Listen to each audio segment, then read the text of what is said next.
Hey, could you show me some moves? Do you want like movie martial arts or you want the real thing? Oh, movie martial arts so I can look cool. Here we go. This one's called the Achilles Punch.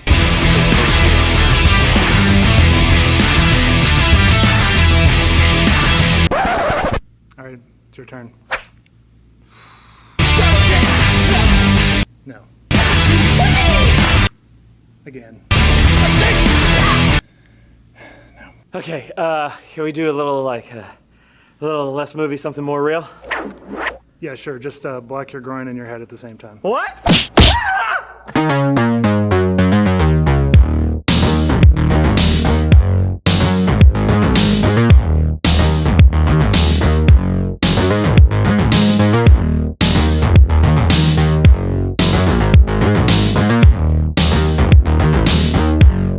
What is going on, everybody? Welcome to Tavern Talk. I am Philip, and joining me this week is Tanner Critz. He is an instructor and owner of Unity Martial Arts in Little Rock. Thanks for joining me, Tanner. Absolutely. I really appreciate it. Thanks for having me. Yeah.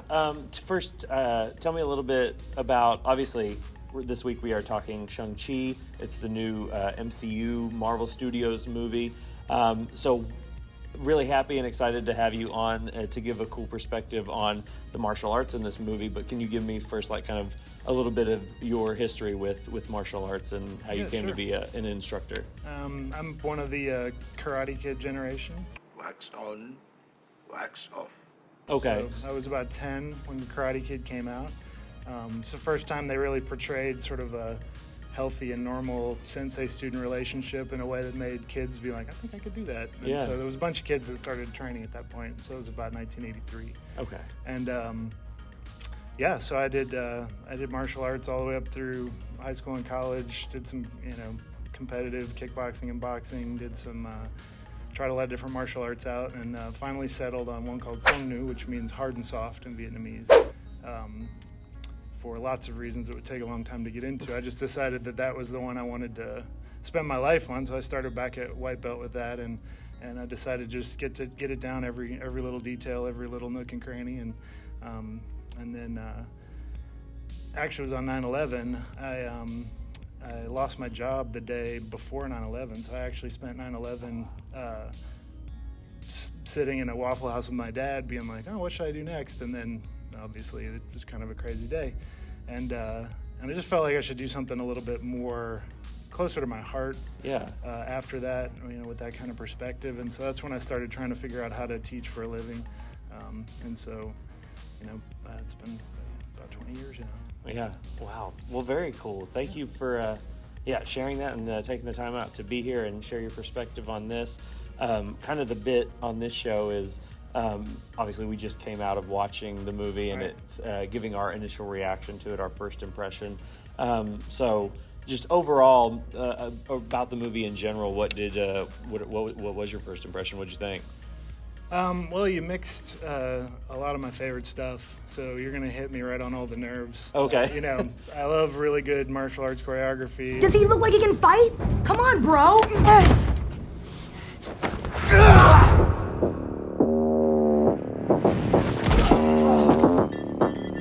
I love a good hero journey, so that's right up my alley. I love that kind of thing. Yeah, I had a great time. I guess I should start off by are you a fan of the MCU movies? Do you enjoy that whole universe? Where do you sit with kind of the MCU in general as well? I'm watching. I got 2 teenage boys. Yeah. We're all up on it. I don't know that I can keep up with 100% of it. I'm not quite at that level, but right. But I really like how they're trying to reimagine a lot of the myth of our world as this sort of different paradigm that's sort of fun with, Thor and the Norse stuff and Black Panther and African stuff. And now we're getting into looking at this one gets very much into some of the prototypical Chinese mythology and kind of reimagines why that's happening and why we have the impression of it that we do. Yeah, that was kind of one of the things right off the bat. And I don't know, it's maybe considered spoiler territory. So If you don't want to know anything about it, we'll keep it generally like as far as plot details, we're not going to go into too much, but as far as what's included in, the story and driving the story of these characters, we're going to kind of touch on a few things. So just be warned that. But saying that, it gets a lot more like mystical and fantastical than I thought it was going to, or than I expected it to. And is that something that I'm just not as well versed in the culture, I guess, and so I wasn't sure what to expect. I'm not very familiar with the Shang-Chi comic books either, and the character in general. So I kind of went into this blind. Was that something you anticipated? Are you familiar with the comics? Did you know that to expect that? I'm not familiar with the comics, but martial arts, even just the stories we tell about the people who created our styles from 400 years ago, from 600 years ago, get pretty mystical. Yeah. There's a lot of superpowers in those stories, and a lot of what you're dealing with is when you try to explain to someone how to do something that's more than just physical, that gets into realms that are harder to describe. A lot of times you'll tell them things like walk around this tree, focusing on it until the tree begins to lean towards you. Does that really happen? The amount of times you need to do that in the myths to have that result sort of precludes the idea that you would actually see it move towards you. But you start to understand, I'm trying to move nature around me rather than just walk through it.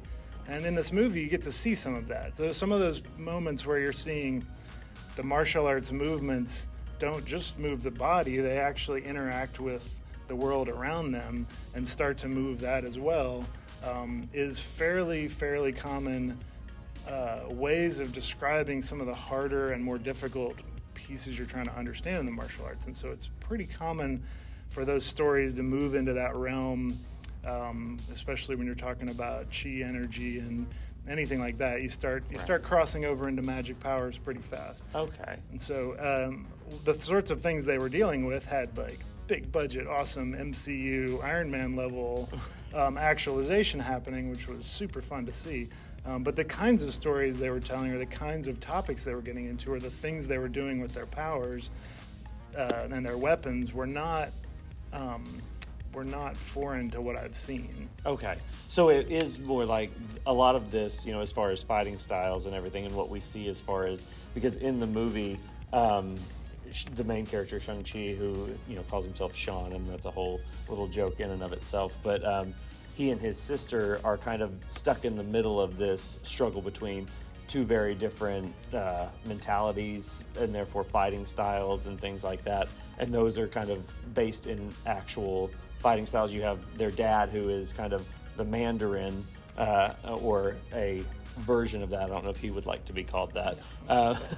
But it's just very hard-edged, and it's kind of symbolized by, their moves are always clenched fists and everything, and then their mother is from a village who it's very much like a dance, and they're open palms and everything like that. And so that did immediately stand out to me. I know that's kind of just a way also in movies of defining, not necessarily good versus evil, but the two opposing sides. And so I wondered how much of that was based in actual technique. That's actually definitely at the heart of the way we talk about martial arts. Kung Nu, the style that I teach, means hard and soft in Vietnamese. You just said that. And the symbol is the yin yang from China. Oh yeah, okay. But it's red and black in Vietnam. So, but it's that masculine, feminine, hard, soft, yielding versus forceful.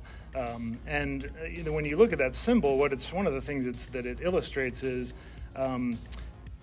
if you're all soft, it's not whole, and if you're all forceful and hard, it's not whole. And at the core of each is a little bit of the other. That's what the dot on the two sides is.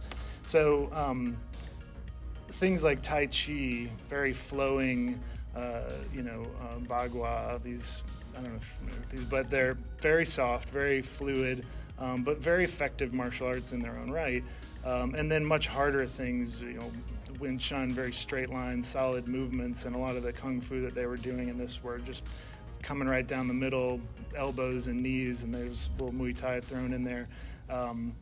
very, very forceful straight line. And so when you're trying to tell a story with martial arts choreography, one of the fun things to do is say, well, the bad guys are impatient and going right to the middle and they just want to destroy, and the good guys are yielding and soft and fluid, and our protagonist maybe needs to find the middle way, which, spoiler alert, is always kind of where we get to in the martial arts, is that you yield to create control and then you use force to push that control into actualization.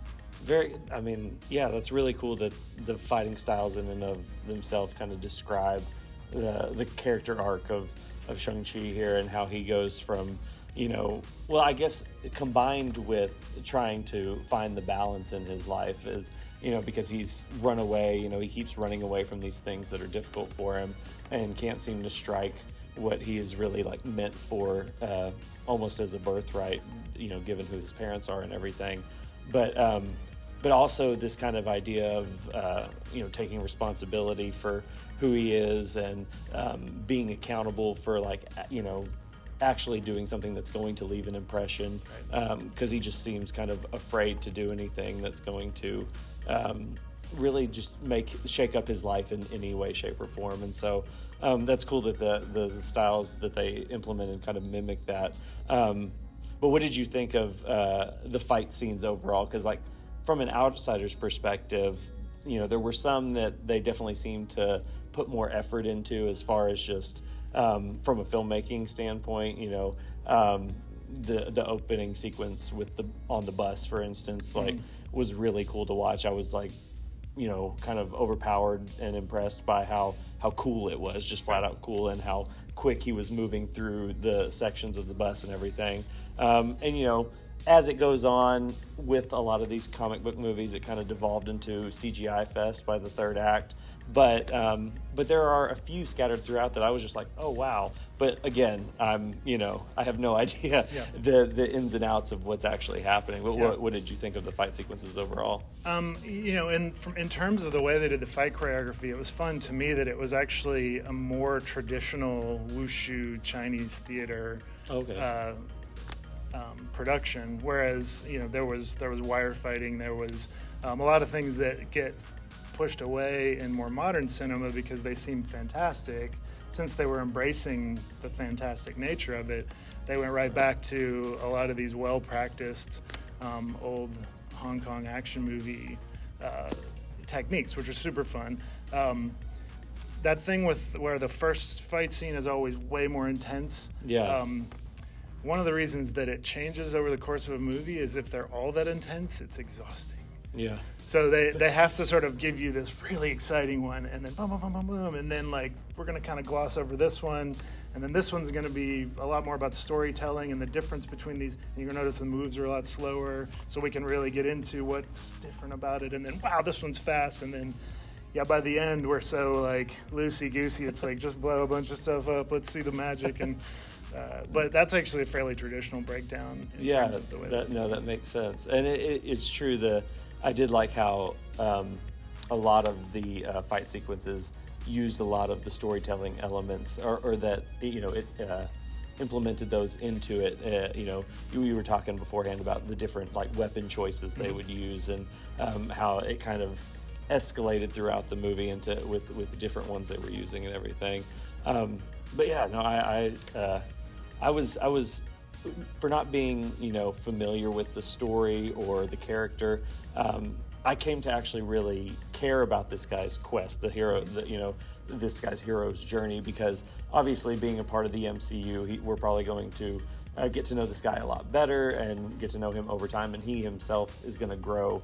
And I was kind of thinking about this is kind of beginning a new phase in the MCU, and just how does Simu Liu's performance stack up against some of the Phase 1 guys. And I was like, it wasn't kind of immediately iconic as Downey Jr. as Iron Man or something, but I could really see this guy as a Chris Evans as Captain America, and as he gets sequels and integrated into other people's movies and everything, really coming to grow with this character as he does, and kind of get to know him to a point that we just are really invested, because I was already like, yeah, it kind of goes through the tropes that we've kind of touched on and everything as far as his journey and the story, with some of those fantastical elements thrown in. But like, I was invested in him as a character, which I was like, I guess is kind of the most you can ask for of these origin stories at this point in the Marvel Cinematic Universe. Yeah, it's a good actor, great sense of comedic timing. Yeah, like, very. I'm in. Let's do this. It was a lot where funnier than I expected it to be too.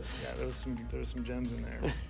Yeah, Awkwafina really stood out. Just to mention, doing a lot of work with dragons this year. I don't know if you saw Raya in The Last Dragon, but I'm gonna be real with you. I'm not like the best dragon. was there anything else that stood out to you that you wanted to talk about in regards to the movie?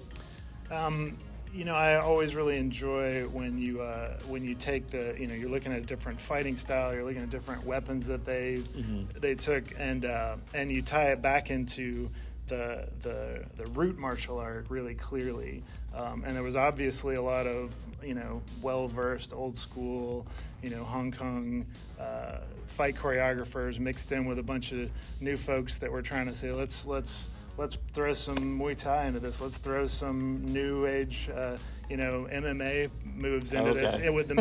So it was really nice to watch how they blended those really seamlessly and made it feel really modern, as well as just being in, as somebody who's seen the wire fighting and these old school martial arts for a long, long time.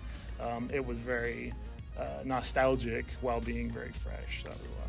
Well, very cool. No, that's kind of perfect. Like, that's why I wanted to kind of get someone with your credentials and experience perspective on this, because from just outside looking in, I was like, oh, this is very cool, but I wondered how deep they actually dug with it. So thank you for taking the time out to be here and to talk about Shang-Chi with me. And usually what we do here on the show is rate the movie out of 5 stars, kind of let the people know how you feel about it overall in terms of a star rating. So Shang-Chi out of 5 stars, what would you give it? I mean, I got a big weak spot for awesome fight choreography. That's where several stars there. I'd give it 4.5. Yeah, it's really good. It's a solid 4-star action adventure. Just all around entertaining movie for me. It was a great popcorn movie. Definitely something I would recommend seeing on the big screen if you're able to. I was a little kind of worried going into this new phase of the Marvel Cinematic Universe and what it might where it might go, what it might do to be able to kind of rebound from Endgame, and with the first couple things after Endgame being a Black Widow movie and then the TV shows on Disney Plus, I was kind of like, this feels like the actual fresh start to phase 4, and so it's good to kind of get off on this strong first step. So I really liked it. They're making a good decision and making it about family. There's always room for family. And about self-discovery. That stuff never gets old. No, definitely layers in those themes for sure. Well, thank you once again for joining me. I appreciate it. Thank you guys for watching. If you haven't already, go ahead and hit that subscribe button. We try to upload a new review of the biggest release every week, so hit that bell so you get a notification every time we do that. And of course, want to say thank you to the Movie Tavern as well for letting us see the movies here and shoot the show in their theaters. Always big thanks to them. But that's it for this week, and we will see you guys next time. Peace.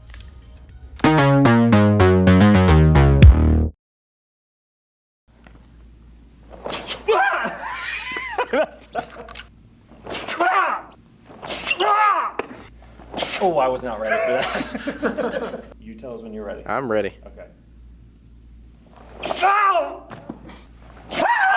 I'm sorry.